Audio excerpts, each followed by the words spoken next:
오늘 저는 고향의 형님으로부터 우리 고향 마을 안동 가일의 유래에 관한 한 편의 긴 영상을 받았습니다. 조상을 아는 것, 조상을 기리는 것, 조상에 대한 이해를 갖추는 것, 지금 현대에서 이 무슨 소용이 있을까? 이런 생각들이 많이 드는 세대이지만 과거를 모르고 오늘을 알 수 없고 오늘을 모르고서 미래를 예측할 수가 없습니다. 욕지 미래인데 선찰이연이니라. 미래를 알고자 한다면 먼저 지나간 일을 살피라. 명심보감 성심편 상에 나오는 이야기입니다. If you want to look into the future, look to the past. 과거는 미래의 거울입니다. 따라서 앞으로 일이 궁금하다면 과거 일을 살필 필요가 있다 하겠습니다. 역사학자 E.H. 칸은 그의 저서 What is History에서 역사란 역사와 사실간의 부단한 상호작용이며 과거와 현재의 대화이다, 이렇게 말했습니다. 과거는 실제로 일어난 사실들이므로 이를 유추하면 미래를 볼 수 있는 해안과 지혜가 생긴다는 말입니다. 일찍이 공자께서도 논어위정편에서 옹고지신을 말씀하신 바가 있는데요. 옛 것에서 배워 새로운 것을 깨닫는다. 지나간 과거로부터 미래를 준비하는 깨달음을 얻는다는 말로 온고이지신 가위위사이, 즉 옛 것을 다시 배워 새로운 것을 깨닫는다면 다른 사람의 스승이 될 수 있다는 뜻입니다. 옛말에 그런 말 없다라는 우리말 속담도 있듯이 과거는 정말 미래의 거울이 많은 것 같습니다. 지금 우리가 수천 년 전 성인의 말씀을 배우고 익히고 따르는 뜻 또한 그런 연유일 것입니다. 수도 없는 고사성어들을 보면 우리의 역사가 보이고 역사를 알면 미래가 보입니다. 명경은 소위 찰형이요 왕고는 소위 지금이니라. 맑은 거울은 내 모습을 살피는 도구요 지나간 일은 오늘을 아는 방법이다. 오늘은 내일의 과거이고 과거는 오늘의 어제입니다. 하루하루를 선의와 호연지기 그리고 빛나는 역사의식을 가지고 빛나는 미래를 만들어야겠습니다. 덕불고 필유린, 극기벙예, 과유불급, 과즉물탄계, 후생가외, 청출너람, 삼인행 필유아사, 경물치지, 교학상장, 세한송백, 군자불기, 학적불고. 이런 글귀들을 접하면 인간사 수천 년이 더 듣고 문명과 시공을 초월하여 사람의 근본과 생각의 깊이는 결코 다르지 않음을 느낍니다. 욕지 미래인데 선찰이연이니라.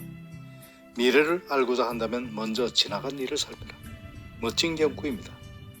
모든 순간이 이유가 있었음이니 결코 지금이 지금 홀라가 아니고 과거와 미래와 깊이 연결되어 있음을 느낍니다. 소름 끼치는 전율입니다.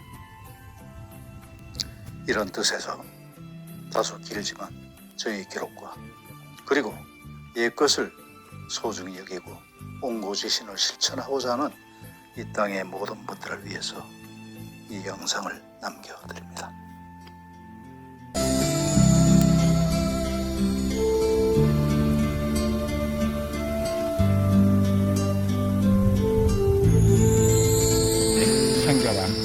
경고.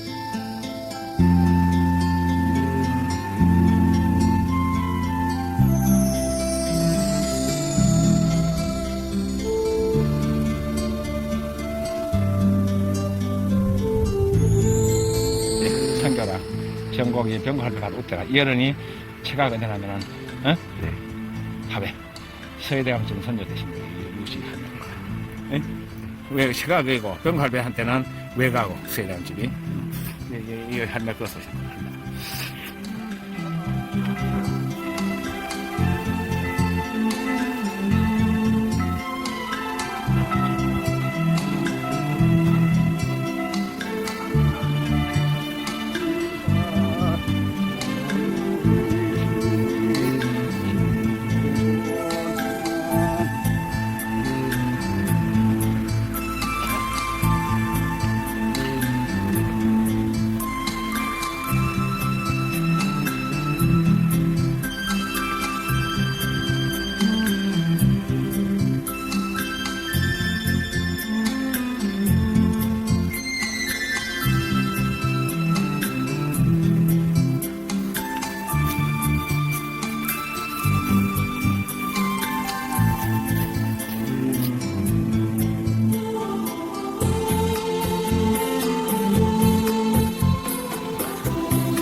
노양위 구호군 부군 현 부대조비 축구인 제한이시 진효 기소유역 상로기각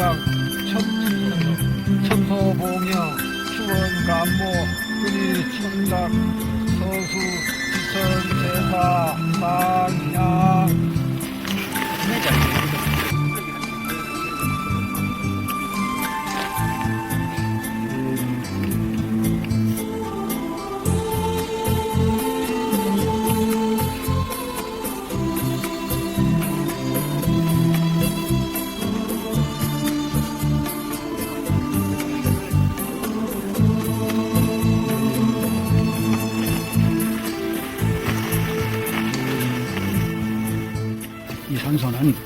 이 산소는 우리 가일 입향조 10대 손 되는 분이시고 또 경곡 선조의 아드님 되시는 그 분으로서 지팡은 절충장군 요양리 우호군 직책을 받으신 분의 산소입니다.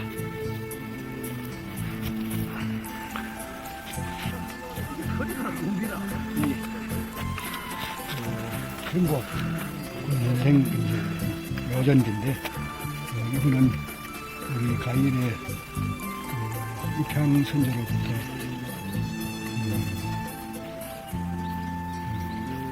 구세손 되는 분이시고 훌륭한 학자였으며 경갈배 그 유목을 전부 이제 해가지고 하고 이제 영남에서는 알아주는 이런 참 선비였는데 그래가지고 경갈배 문책을 처음 정비를 해가지고 저 목판도 노동서사 있다 찍어도 가르치면 노동서사 실제 서원이 실패를 그렇지 실제 거기서 경갈배 합격이 한 1200명에 대해서 사람이 그 개원은 뭐 때문에 모이는 개원이 하면은 문집하게 모이는 그 어른들 전부 유생들이 전부 한 제자들이 한 1200명 명단이 지금 도와주시는 있는데 그는 그 내려와서 손자에서 이러니 경갈배 유목을 많이 챙겨가지고 많이 이제 문집하는 데 많이 제일 많이 하시는 거예요. 가장 그냥 뭐 갖고 그 옛날 우리 멋있는 많이 했어. 생활에 무슨 일이라도 잘 팔면 왜 맞출 때문에 뺐다고.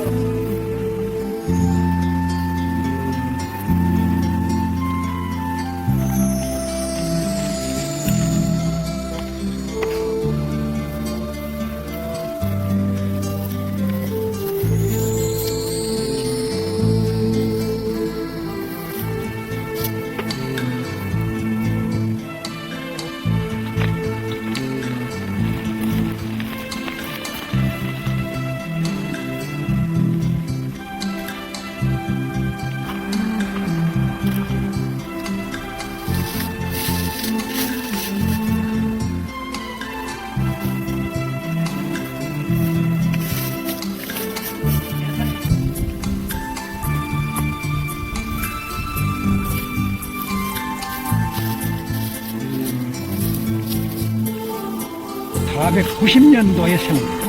1490년도. 너 찍으려고 이 사람아. 1490년도. 이거는 1490년도에 돌아가신 76년인데, 할매는 1476년 돌아가시고, 할배는 1490년 돌아가셨는데, 성화 15년이, 유명조선국 성화 15년이 1490년, 그래요.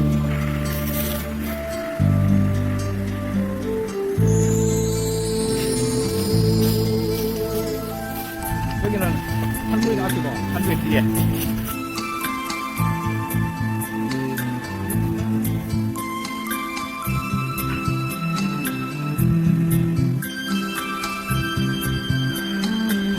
관직이 높은 분이 관직이 높은 거 많죠.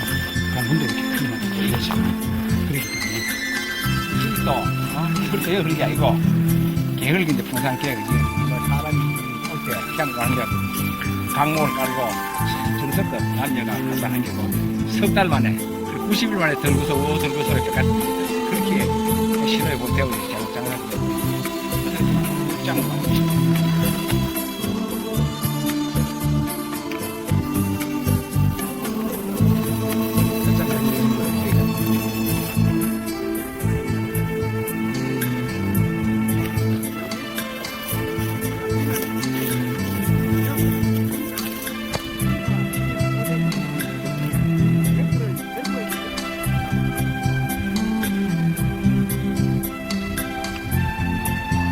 예.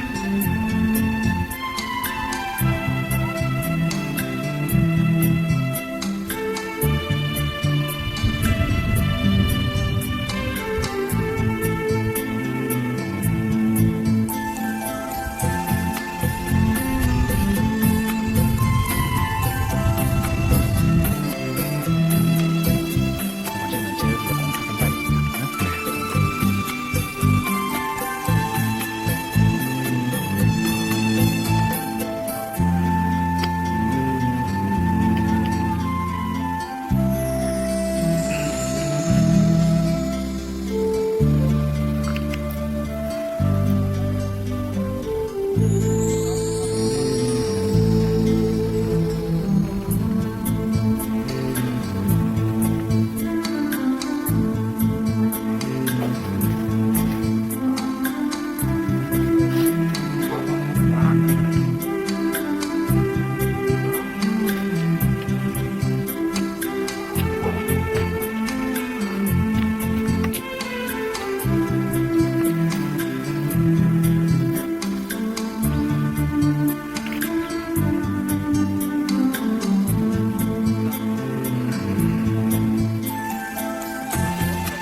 못하는 내놓고 닫아가지.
기타문중 특별전 안동글씨 관련문중 과학 전통과 의리 정신이라는 주제로 안동대학교 동명철학과 교수로 재직하고 계시는 이혜영 교수님의 특강이 있겠습니다.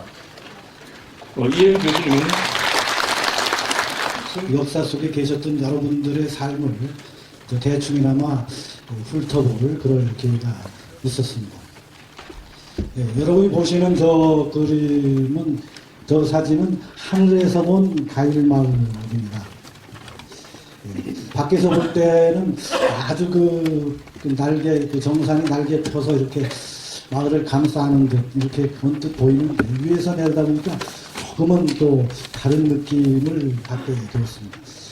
저는 저 모습에서 마치 그 어머니의 자궁 같은 그런 느낌을 갖습니다.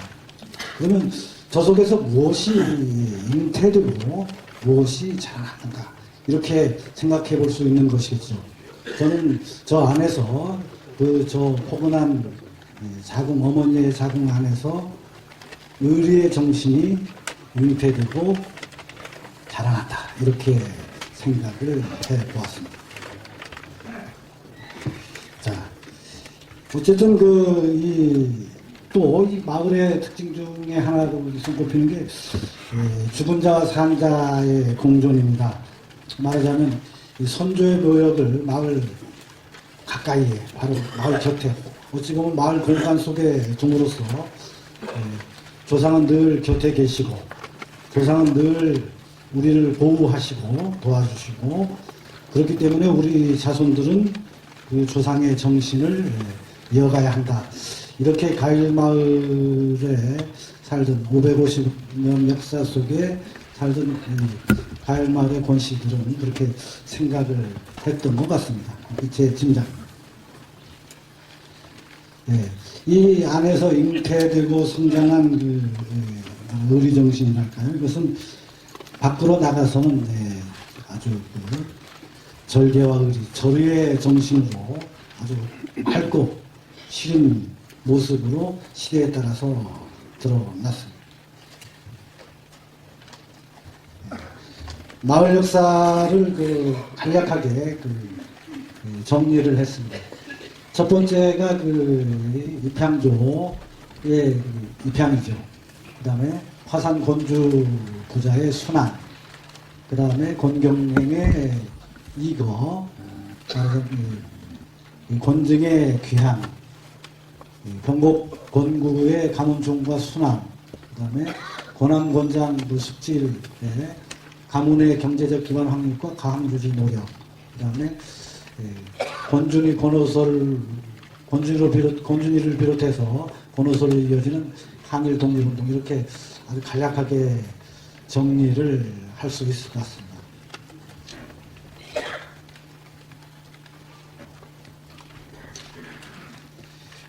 그러면 첫 번째 화산 선생 무자의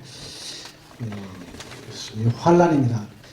화산 부자가 환란을 당한 것은 올곧은 의리 정신 때문에 그렇습니다. 맹자의 상어오한 사안락이라는 말이 있는데 환란 속에서 올곧은 정신은 자라고 생겨나고 자라고 편안함 속에서 올곧은 정신은 쓰러지고 사라진다. 뭐 하는 정도의 얘기입니다. 화산 부자의 의리 정신, 절의 정신을 이해하려면은 좀 배경을 살펴볼 필요가 있습니다. 고려말에서 이조 초엽에 이르는 과정에 고려말의 성리학적 지식인은 두 가지의 흐름을 보입니다. 하나는 변화와 혁명의 흐름이죠. 이들은 학문적으로 특히 주역에 관심을 가졌다고 그럽니다. 역은 변화니까. 그들은 말하자면 새왕조를 창건하고 틀을 짜기에 참여했습니다. 정도전, 조준 등 그런 분들이죠. 그 외에 이제 공신을 중심으로 이른바 이제 훈구파의 살인이 되고, 그 다음에 절의를 고수하는, 고려 왕조에 대한 의리를 고수하는 흐름이 하나 있게 되는데, 그것이 이른바 정몽주 길제 등입니다. 이들은 춘추 쪽에 관심을 많이 가졌던 사람들이라고 이렇게 흔히 말합니다. 이들이 이른바 절의 살인파가 됩니다. 조선 쪽에 이제 살인파, 이른바 도학파의 흐름이 나중에 정리가 되는데, 그들은 말하자면 정몽주, 길제, 김숙자, 김종직, 김경필. 특히 이제 김숙자, 김종직, 김경필 이들의 흐름을 조선 초기에 영남 살인파 이렇게 말하고, 이들은 나름대로 소학이라든지 향약이라든지 하는 걸 통해서 성리학적인 세계관을 말하자면 일반 백성들에게까지 펼쳐보고자 이렇게 생각을 하게 됩니다. 그 뒤를 이은 게 이른바 조광조를 비롯한 기묘살인들입니다. 그런데 이 화산부자는 말하자면 김종직의 제자들, 이른바 초기 영남살인파, 기묘살인과 밀접한 관련을 갖게 됩니다.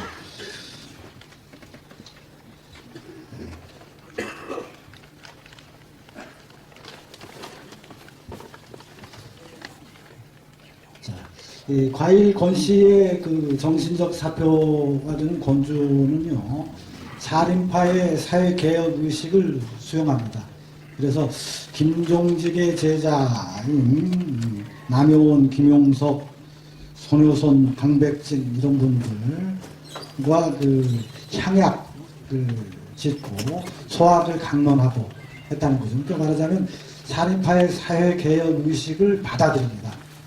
그 다음에 이제 또 하나가 그 김종직 제자를 중심으로 하는 그 교육관계 외에 동방이 있는데, 그러니까 조선시대의 그 사마시를 같이 동방들은 사마시를 같은 해에 급제한 분들은 나이를 떠나서 아주 형제 같은 그런 관계를 가집니다. 그래서 이제 동방이라고 하고 동방록을 만들어가지고 아주 친밀하게 지내게 되는데, 이 화사는 동방인 최보, 신윤은, 강중진 등등 와 아주 밀접한 관련을 갖고 동방록에 서를 짓습니다. 그 서문에 아주 명문이라고 아주 알려진 서문입니다. 그 다음에 이 화사는 조선왕조실록을 쭉 살펴보니까 아주 활발한 정치 활동을 벌입니다. 대마도 경차관으로도 가고 중국 사신으로도 가는데, 그때 대마도 경차관이나 중국 사신이나 아주 나라의 복잡한, 그냥 말하자면은 인사사절로 가는 게 아니라 복잡한 문제를 다 해결하기 위해서 갑니다. 그러니까 아주 어려운 임무를 맡아가게 되는데, 그 어려운 임무를 아주 훌륭하게 수행합니다. 그 다음에 자녀들 교육에 대해서 아주 애틋한 관심을 가지는데, 그 자제들께 보낸 편지를 보면 때론 오로만지로 꾸짖기도 하고 약도 보내고 하는 그런 내용이 있습니다. 그 다음에 이제 사화에 의해서 아주 비극적인 최후를 맞게 되는데, 갑자사화 이후 1년 후에 사역을 받고 돌아가게 되고, 그 부인도 뒤따라 자살을 하는, 그리고 자제들이 연좌되어서 다 귀향을 가고, 가상 정물들은 아주 엄청난 화를 당하게 됩니다. 자, 그리고 화산 선생에 대한 당대의 평가를 보겠습니다. 조선왕조실록 연산문실 일기에 보면은 사관은 화산을 이렇게 평했습니다. 젊어서 과거에 급제하여 문학이 있고 단아하며 관아에 있으면서 일을 보는데 일찍이 조심하지 않은 일이 없었으며 마음가짐이 청렴 간결하고 지저와 행실이 구차스럽지 않았다 라는 거고, 그 다음에 퇴계 이황 선생은 말하자면 화산의 맞자재 권질의 사회가 되시죠. 어려운 때 겪은 고난 어찌 운명이 아니랴, 무성한 성백 푸른 연기에 잠겼네. 절행이야 훗날 역사에 남겠지만 문장이 전하지 않으면 천고의 한이로다. 절행과 문장으로 이렇게 아주 간명하게 핵심을 짚어서 화산을 평가했습니다. 자, 저는 여기에서 역사에 남는다라는 것에 주목하고자 합니다. 우리가 말하자면 안락을 취하면은 편하게, 그 시대 편하게 살 수는 있지만 역사에 남지 않습니다. 역사에 의해서 죽적을 우리는 필줄, 말하자면 역사에 죽임을 당한다라고 말하는데, 역사에 남는다라고 하는 게 엄청난 의미를 지닐 수 있다는 거죠. 지금 우리는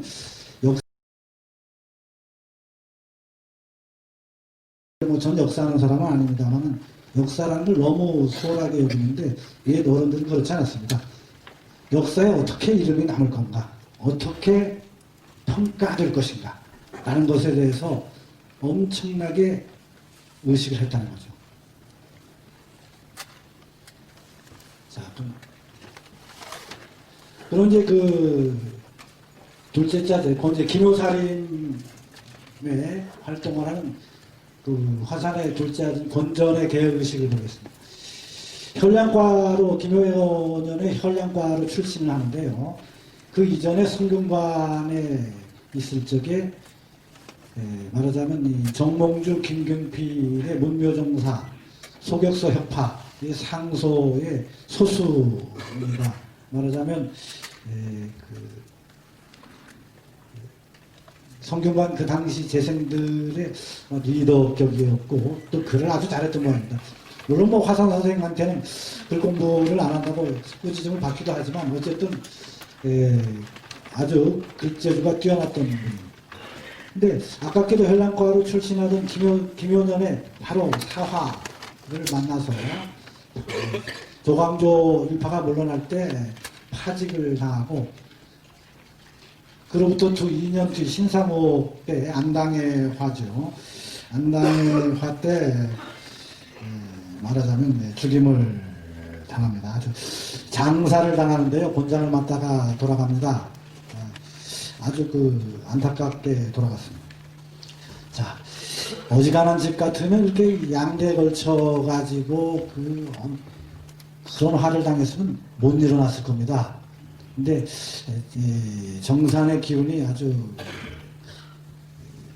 정산이 돌산이고 아주 강한 기운이 있는 산이지만 보통 산이 아니었던 모양입니다. 어쨌든 다시 일어납니다. 자, 다시 일어나는 데 핵심 역할을 하는 분이 말하자면 병복 선생 권구인데요. 가문을 학문으로 중용합니다. 그러면 그 학문을 우선 좀 살펴보겠습니다. 병복 선생은 이제 가일에서 의리 정신을 백성과 함께 살면서 처사로서 살면서 백성을 사랑하는 정신으로 발휘합니다. 학문의 내용도 그렇고 실제로도 그렇게 지내셨습니다. 우선 학문의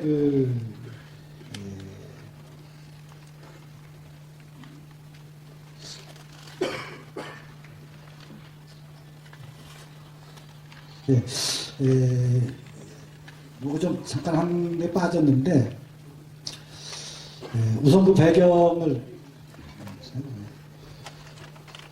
자 가문이 순환을 당하니까 화산의 막내 짜제는 벼슬하지 마라, 벼슬에 나가지 마라, 환란의 시작이다 이렇게 유언을 합니다. 그래서 권은함 아랫때 권은함, 권오연, 권경행 3대에 걸쳐서 벼슬에 나가지를 않습니다. 그러다가 화산 권주의 현손이 되는 권경행은 이제 옛날에 양반이 벼슬을 안 하면 살림 곤궁해질 수밖에 없거든요. 그래서 여기가 진주강씨의 터전을 찾아서 용궁 오룡이로 이거를 하게 됩니다. 이걸 하게 되는데 이걸 해서 권경행의 아들 때 또 손자 때 권박, 권전, 권선 두 분의 급제자가 나오게 됩니다. 권경행의 아들인 권박은 신즈, 정경세 문인이 신즈의 문인인데 권박이 전배가 영의 신씨거든요. 그러니까 아마 제자가 마음에 들어서 자기 집안의 처자를 소개하지 않았나 이런 짐작을 나름 해보았습니다. 권박은 전배 영의 신씨에게서 권징을 낳았고 후배 영이씨에게 권회, 권혁 두 분의 아들을 두게 되는데 병복 권구 선생의 아버지 되는 권징이 가일로 돌아옵니다. 졸제 유원지 선생의 사유가 돼서 돌아오는데 이건 굉장한 의미가 있습니다. 말하자면 가문을 이을 장손의 귀향. 어찌 보면 이평조 고남 화산 권주의 직계 주손이 가일마을로 돌아오는 거죠. 이 권구의 아버지 되는 권징은 벼슬 인연은 없었습니다. 저사로서 살았는데 아주 빙옥 같은 인물, 고산지의장은 아주 빙옥, 참 뭐랄까 맑고 고아하고 이렇게 그런 인물로 평가를 했습니다. 정곡 선생은요 부친인 정곡으로부터 아마 가학을 전수받았던 것 같습니다. 어려서 부친에게 배웠다라고 되어 있는데 전공유고의 그 내용을 뭐 자세히 읽어보지 못했습니다만 보니까 상당히 성리학적인 자세, 말하자면 학문적으로 뭐 엄격하게 평가를 하면은 학문적으로 아주 높은 이론을 제기한 건 없습니다만은 성리학적 자세로, 성리학자로서의 자세는 아주 뚜렷해 보입니다. 그 다음에 이제 외숙인 그 유화를 통해서 서해 학맥의 영향을 받게 됩니다. 유화한테 배웁니다. 그 다음에 이제 처조부가 되는 가람 이연일에게는 뭐 잠깐 배우고요.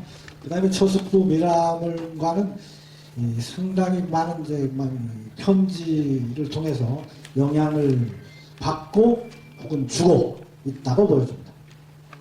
근데 이제 병목 선생의 학문 중에 아주 대단한 부분이 바로 뭐냐면은 스스로 학문을 읽었다는 겁니다. 스스로 학문을 읽었다. 병목 선생을 자들 학문이라는 걸 스스로 깨달아야 된다라는 거죠. 학자로서는 엄청난 자세입니다. 뭐 이 퇴계 선생도 그 일정한 스승이 없으셨다고 했는데 말하자면 일종의 자득을 하신 거고요.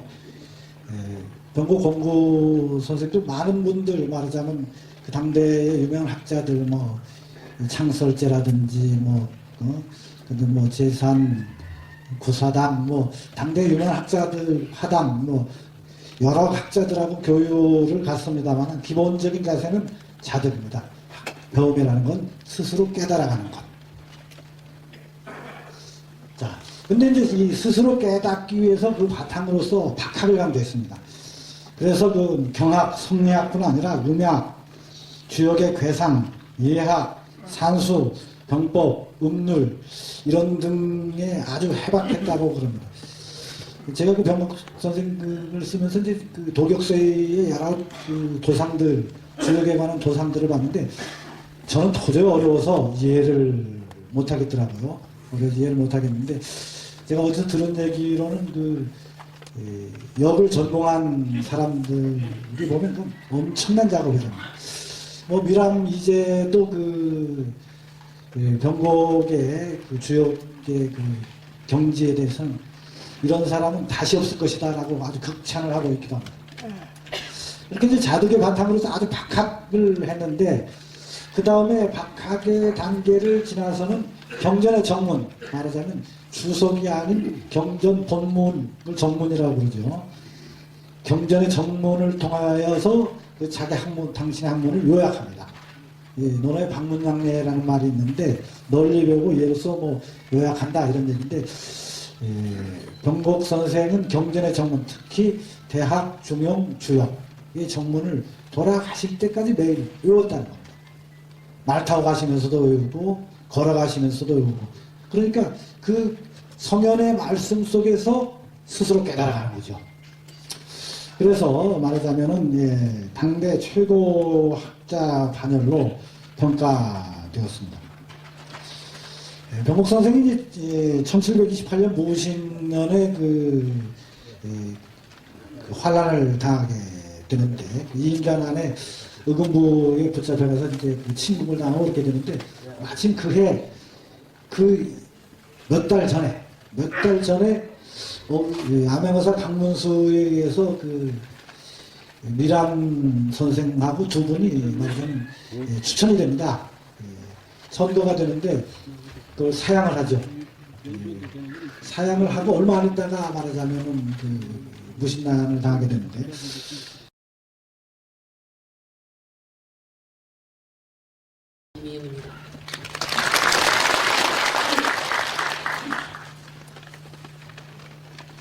네, 이번 그 전시명은 제6회 기탁문중 특별전입니다. 그리고 대상문중은 안동건 시 가일문중이고요. 그리고 부제는 그 안동건 시 가일문중의 지역적 특성 그리고 이념적 정신적 특성을 가장 잘 드러낸다고 생각한 제목으로 정했습니다. 그래서 정산자락에 드리운 절이로 정했습니다. 전시 유물은 그 가일문중이 저희 한국국학진흥원에 기탁한 총 7,000여 점의 기타 유물 가운데서 73종 82점을 선정했습니다. 이것은 그 도록에 수록된 유물이고 실제 전시장 관계로 전시 유물은 총 51종 60점이 됩니다. 이번 전시는 오늘부터 2010년 1월 5일 화요일까지 계속됩니다. 전시 유물 82점의 내역을 간략하게 살펴보시면 고서가 23종 29점입니다. 그리고 고문서가 34점이고 근현대 문서류가 11종 13점입니다. 그리고 서하류, 목판, 기타류가 5종 6점입니다. 전시 세부 주제는 크게 6가지로 나뉘어집니다. 첫째가 고난을 딛고 일어선 가문의 역사라고 해서 가일문중의 혈통 관련 자료를 전시해 두었습니다. 그리고 두 번째는 저리로 지켜온 송백의 푸른 코너에서는 관직생활 관련 자료를 전시해 두었고요. 그리고 세 번째는 암과 실천을 추구하다라고 해서 학문생활 관련 자료가 전시되어 있습니다. 그리고 예를 수행하다 네 번째 코너에서는 관원상제 관련 자료가 전시되어 있고요. 그리고 다섯 번째 진묵의 향연이라고 해서 가일문중에서 보관되어 왔던 선조들의 유목 관련 자료가 전시되어 있습니다. 그리고 마지막으로 저항의 정신을 이어갔다의 코너에는 독립운동 관련 자료가 전시되어 있습니다. 전시장 구조입니다. 출입구에서 들어가셔서 이런 화살표 방향으로 돌아보시면 되게끔 되어 있습니다. 그리고 관람이 끝나시면 이렇게 출입구로 다시 나오시고요. 그럼 그 73종, 82점 자료를 다 소개해 드릴 수는 없고 대략 여기서 주목할 만한 자료를 몇 가지 꼽아봤습니다. 먼저 분재기입니다. 그 가일문중에서는 그 유교 도입 이전에 자녀 균등상속 관행을 보여주는 자료 3점이 있습니다. 그래서 원래 유교의 장남 중심적 가족 이념이 정착하기 이전에는 딸과 아들을 구별하지 않은 자녀 균등상속 관행이 우리나라 고유 습속으로 전해지고 있습니다.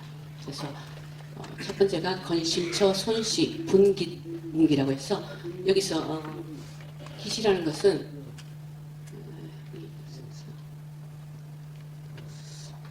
깃은 그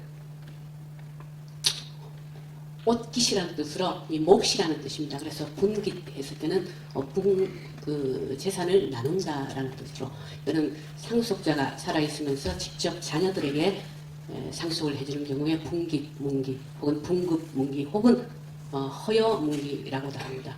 그래서 이것을 왜 어느 부분에 주목을 하냐면은 합대된 부분입니다.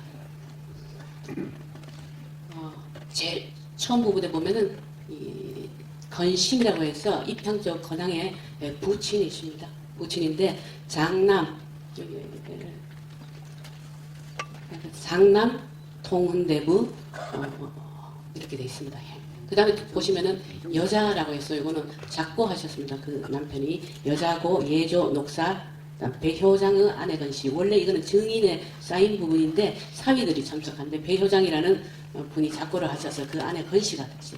그 다음에 둘째 아들 진영부위 행 건입니다. 건주의 동생이죠. 그 다음에 여자분 여기는 사위가 생존에 있어서 딸의 사위 경행이라는 분이 참석을 하고 있습니다. 이런 식으로 순번을 보실 때 태어난 순서대로 그리고 두 아들 두 딸에게 실제 내용은 도록에 상세히 번역이 되어 있습니다. 노비가 주된 상속 대상이 되고 있는데 공평하게 나눠주고 있다. 그 다음에 건이 동법하에 성문이라고 해서 하회라는 것은 상속자가 돌아가시고 나서 형제들이 서로 모여서 협의하에 재산을 나누어 가는 것을 화회문기라고 합니다. 이 건이는 하산 선생의 아들입니다. 그래서 하산 선생이 작고하고 나서 이 형제들이 서로 모여서 협의하에 재산을 나누어 가졌다. 이 부분 보셔도 역시 장녀, 그다음에 이녀, 장남, 이남 이런 식으로 태어난 순서대로 딸들에게도 재산이 상속되고 있음을 알 수 있습니다. 그리고 마지막으로 건갱 자녀 역중 분깃문기라고 해서 여기서 역중이라는 말은 이두에서 비롯된 것으로 조사입니다. 이런 것을 허여 조사라고 해서 누구누구에게라는 뜻을 갖죠. 그래서 번역을 하면 건갱 자녀에게 나누어준 그런 재산 문기라는 뜻이 됩니다. 그래서 이 부분은 건갱 부분은 상당히 또 흥미롭습니다. 앞부분하고 달라서 앞부분은 아들과 딸의 순번을 예를 들어 장남, 장녀, 이남, 이녀 이런 식으로 별도로 순번을 매겼는데 여기에는 순서대로 나갑니다. 순서대로 일남, 그 다음에 두 번째 얘기가 사실 일녀, 장녀가 돼야 되는데 일남, 이녀, 삼녀 이런 식으로. 그래서 오히려 이게 16세기인데 우리가 15세기, 16세기 그리고 17세기까지만 해도 족보를 보더라도 이런 식의 아들, 딸 구별을 하지 않고 순서대로 족보를 기재하는 이런 것들이 그대로 보이고 있다. 그 다음에 두 번째 주목할 만한 자료는 은리라고 해서 은가루 제작 성악식도 병풍입니다. 이 불교에는 불로하라든지 불교 경전은 금가루나 은가루로 작성하는 경우가 많습니다만은 이 유학 경전을 은가루 혹은 금가루로 제작하는 경우는 아주 드물다. 그래서 병복 종택에서 보관하고 있다가 이번에 최초로 공개되는 자료입니다. 총 10폭입니다. 그래서 보시면은 이렇게 은가루로 아주 세밀하게 성악십도가 그려져 있습니다. 그리고 중국 고금 역대 연역 지도입니다. 지금 현재 이것은 기획 이번에 특별 전시장이 아니라 그 옆에 상설 전시장에 전시가 되어 있습니다. 병복 공부 선생께서 제작한 쉽게 말씀드리자면 우리나라와 중국을 비롯한 이 동북아시아 세계사 도표라고 보시면 됩니다. 그래서 지금 이것은 병곡 종택 그러니까 시습제 종택의 사랑 대청을 수리하다가 대청 마루 밑에서 발견이 됐습니다. 그래서 참으로 우리 선조들이 이런 것을 후손들에게 물려주기 위해서 부단한 노력을 했다라는 그러한 흔적을 볼 수 있습니다. 이거는 인출본입니다. 그래서 인출본과 목판을 함께 전시하고 있습니다. 그 다음에 독립운동가 건호설 자료입니다. 이 건호설 선생 자료는 이번에 처음으로 공개가 됩니다. 전시가 됩니다. 그래서 서대문 형무소에 수감되어 계시다가 추록 100일 전에 의문의 죽음을 당하는데 지금 명확하진 않지만 이 당시 신간의 서울 본부로 운구된 그 시신에는 구타의 흔적이 역력했다라고 알려져 있습니다. 따라서 고문과 아주 심각한 구타로 사망하신 게 아닌가라고 그렇게 추측을 합니다.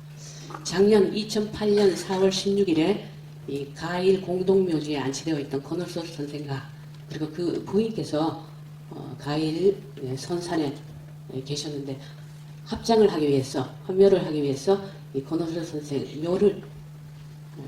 유해를 거두기 위해서 발굴을 했는데 실제 소문으로만 이 철간 겉에 나무관이 있었기 때문에 후손들도 사실 철간인지 직접 확인을 할 수가 없었답니다. 겉에 나무로 싸고 있기 때문에.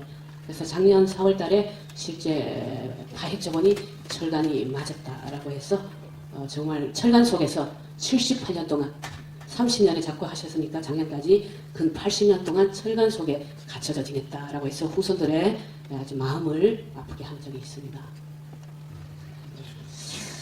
그리고 건호설 선생께서 옥중에 서대문 형무소에 계시면서 고향집 혹은 지인들에게 보낸 편지, 엽서 등이 이번에 역시 최초로 공개됩니다.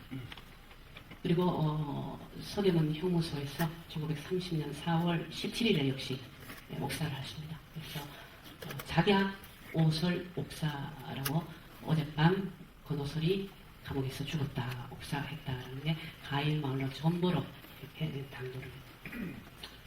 그리고 부친 건설조 선생께서 아들 건호설 장례식에는 사실 후손들이 일제가 참석을 하지 못하도록 했습니다. 그래서 이것은 만 2년 횟수로 3년째 대상을 치르면서 아들을 위해 지은 제문으로 길이가 무려 3m 60cm 이릅니다. 이것을 우리가 지금 A4 용지로 한사를 해보니까 87장에 이릅니다. 그 아들의 죽음을 가슴에 묻어두고 있다가 이 만 2년이 지난 뒤에 90장이라는 엄청난 그 종이로 풀어내기까지 한이 엄청났다는 것을 엿볼 수 있겠습니다. 그래서 제가 저도 이것을 도록이나 전시 중 미음입니다.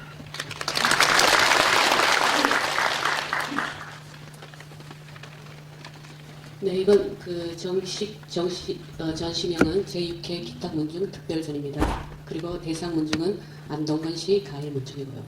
그리고 부제는 그 안동건시 가일문중의 지역적 특성 그리고 이념적 정신적 특성을 가장 잘 드러낸다고 생각한 제목으로 정했습니다. 그래서 정산자락에 드리운 절이로 정했습니다.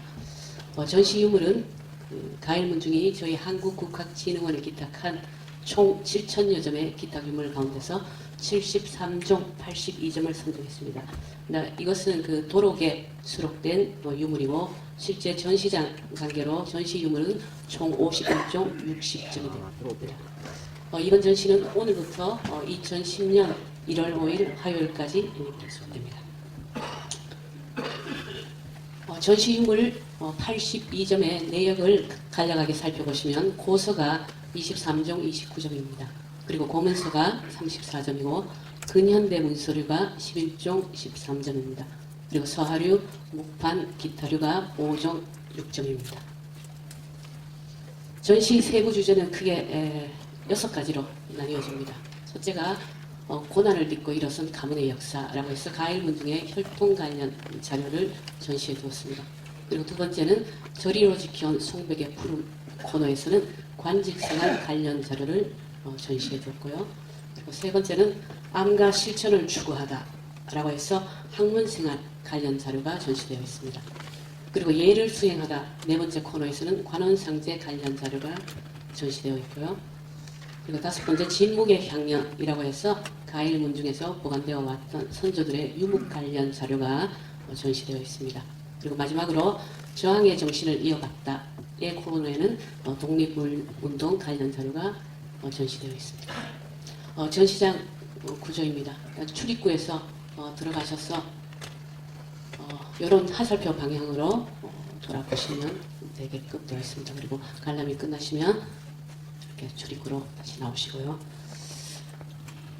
그럼 그 73종, 82점 자료를 다 소개해 드릴 수는 없고 대략 여기서 주목할 만한 자료를 몇 가지 꼽아봤습니다. 먼저 분재기입니다. 그 가일문중에서는 그 6.25 도입 이전에 자녀 균등상속 관행을 보여주는 자료 3점이 있습니다. 그래서 원래 6.25의 장남 중심적 가족 이념이 정착하기 이전에는 딸과 아들을 구별하지 않은 자녀 균등상속 관행이 우리나라 고유 습속으로 전해지고 있습니다. 그래서 첫 번째가 건심처 손씨 분깃문기라고 해서 여기서 깃이라는 것은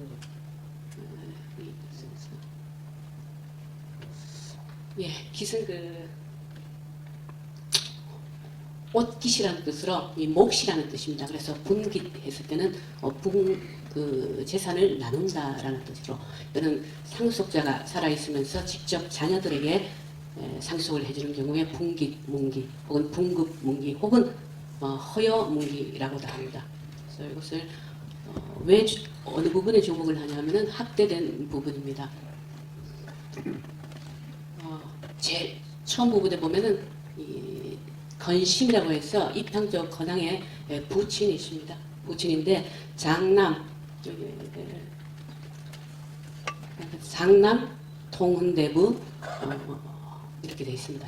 그 다음에 보시면은 여자라고 해서 이거는 작고 하셨습니다. 그 남편이 여자고 예조 녹사 배효장의 아내 건시. 원래 이거는 증인에 쌓인 부분인데 사위들이 참석한데 배효장이라는 분이 작고를 하셔서 그 아내 건시가 됐지. 그 다음에 둘째 아들 진영부의 행 건입니다. 건주의 동생이죠. 그 다음에 여자부 여기는 사위가 생존에 있어서 딸의 사위 경행이라는 분이 참석을 하고 있습니다. 이런 식으로 순번을 보실 때 태어난 순서대로 그리고 두 아들 두 딸에게 실제 내용은 도록에 상세히 번역이 되어 있습니다. 노비가 주된 상속 대상이 되고 있는데 공평하게 나누어 주겠다.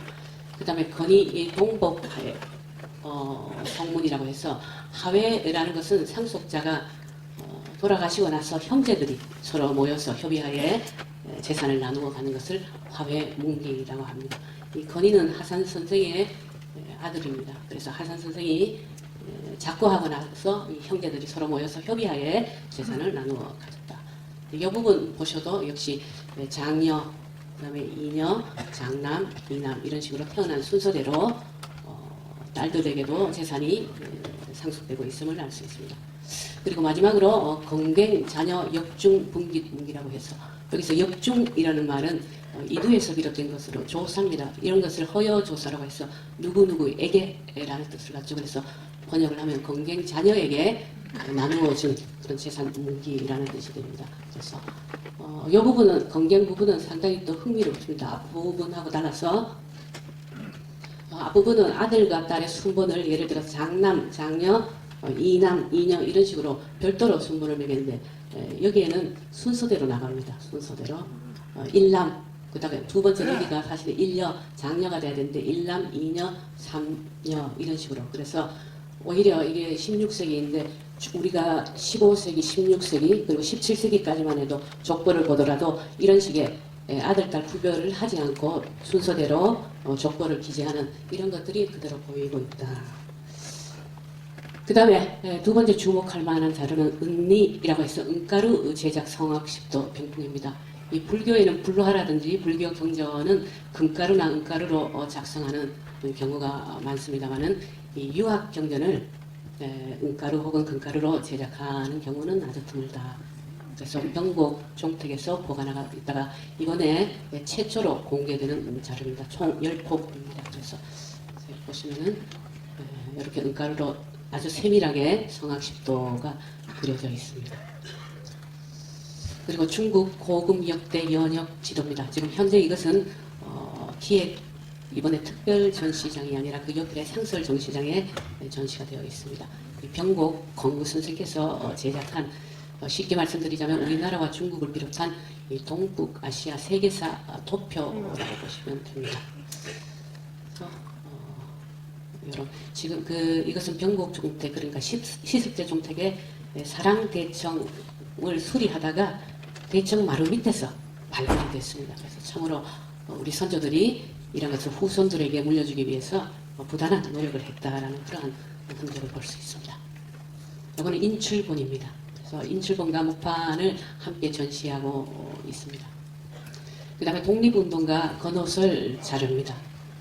이 건호설 선생 자료는 이번에 처음으로 공개가 됩니다. 전시가 됩니다. 그래서 서대문 형무소에 수감되어 계시다가 추록 100일 전에 의문의 죽음을 당하는데 지금 뭐 명확하진 않지만 이 당시 신간의 서울 본부로 운구된 그 시신에는 구타의 흔적이 역력했다라고 알려져 있습니다. 따라서 고문과 아주 심각한 구타로 사망하신 게 아닌가라고 그렇게 추측을 합니다. 작년 2008년 4월 16일에 이 가일 공동묘지에 안치되어 있던 건호설 선생과 그리고 그 부인께서 가일 선산에 계셨는데 합장을 하기 위해서 합묘를 하기 위해서 이 건호설 선생 묘를 유해를 거두기 위해서 발굴을 했는데 실제 소문으로만 이 철간 겉에 나무관이 있었기 때문에 후손들도 사실 철간인지 직접 확인을 할 수 없었답니다. 겉에 나무로 싸고 있기 때문에.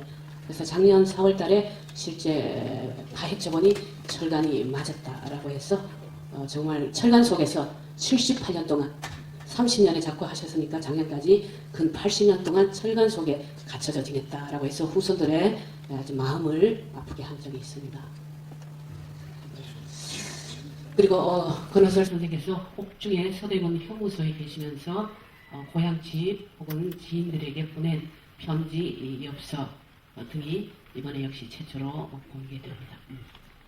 그리고 서대문 형무소에서 1930년 4월 17일에 역시 옥사를 하십니다. 그래서 작약 오설 옥사라고 어젯밤 건호설이 감옥에서 죽었다, 옥사했다라는 게 가일 마을로 전보로 이렇게 당도를 했습니다. 그리고 부친 건술조 선생께서 아들 건호설 장례식에는 사실 후손들이 일제가 참석을 하지 못하도록 했습니다. 그래서 이것은 만 2년 횟수로 3년째 대상을 치르면서 아들을 위해 지은 제문으로 길이가 무려 3m 60cm 이릅니다. 이것을 우리가 지금 A4 용지로 한사를 해보니까 87장에 이릅니다. 그 아들의 죽음을 가슴에 묻어두고 있다가 이 만 2년이 지난 뒤에 90장이라는 엄청난 그 종이로 풀어내기까지 한이 엄청났다는 것을 엿볼 수 있겠습니다. 그래서 제가 저도 이것을 도록이나 전시